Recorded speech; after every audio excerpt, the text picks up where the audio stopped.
بسم اللہ الرحمن الرحیم۔ السلام علیکم، میری آپ سبھی سے التجا ہے کہ ایک مرتبہ درود ابراہیمی پڑھ لیجیے گا۔ بسم اللہ الرحمن الرحیم۔ اللہم صلی علی محمد وعلی آل محمد کما صلیت علی ابراہیم وعلی آل ابراہیم انک حمید مجید۔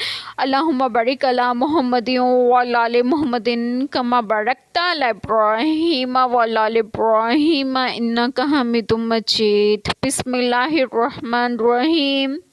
پھر ہم نے موسیٰ علیہ السلام کو کتاب عطا فرمائی پورا احسان کرنے کو اس پر جو گناہ گار ہے، اور ہر چیز کی تفصیل اور ہدایت اور رحمت کہ کہیں وہ اپنے رب سے ملنے پر ایمان لائیں۔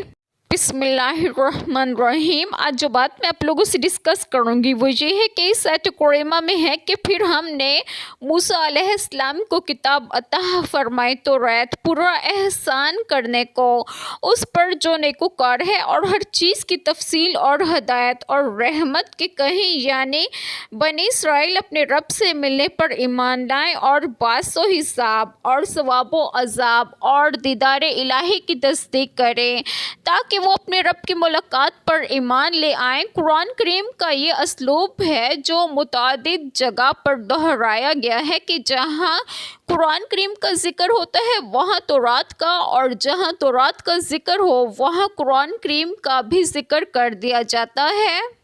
اسی اسلوب کے مطابق یہاں تورات کا اس کے اس وصف کا بیان ہے کہ وہ بھی اپنے دور کی ایک جامع کتاب تھی جس میں ان کی دینی ضروریات کی تمام باتیں تفصیل سے بیان کی گئی تھیں، اور وہ ہدایت اور رحمت کا باعث تھی، جیسا کہ ارشاد فرمائے ترجمہ۔ اور اس سے پہلے موسیٰ علیہ السلام کی کتاب پیشوا اور رحمت تھی، اور یہ ایک تصدیق کرنے والی کتاب عربی زبان میں ہے۔ اور فرمایا ترجمہ کہ ہے وہ کتاب کس نے اتاری جو موسیٰ علیہ السلام لے کر آیا، جو لوگوں کے لیے روشنی اور ہدایت تھی۔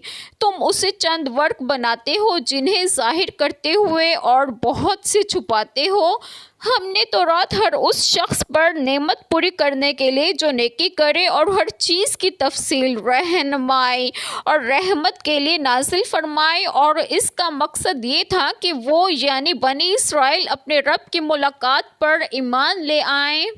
ایک چھوٹی سی دعا جو میں ضرور کروں گی کہ اللہ تعالیٰ ہم سب کے تمام گناہوں کو معاف فرمائے اور ہمیں صراط مستقیم کی راہ پر گامزن کرے، اور آپ سب کے تمام جائز دعائیں قبول فرمائے، اور جو لوگ بے اولاد ہیں انہیں نیک اور صالحین اولاد عطا فرمائے، اور جو لوگ بیمار ہیں انہیں بھی صحت و تندرستگی عطا فرمائے، اور آپ سب کو آپ کے گھروں میں خوش و خرم رکھے اور صحت و تندرستگی بھی دیں۔ آمین۔ جزاک اللہ خیر۔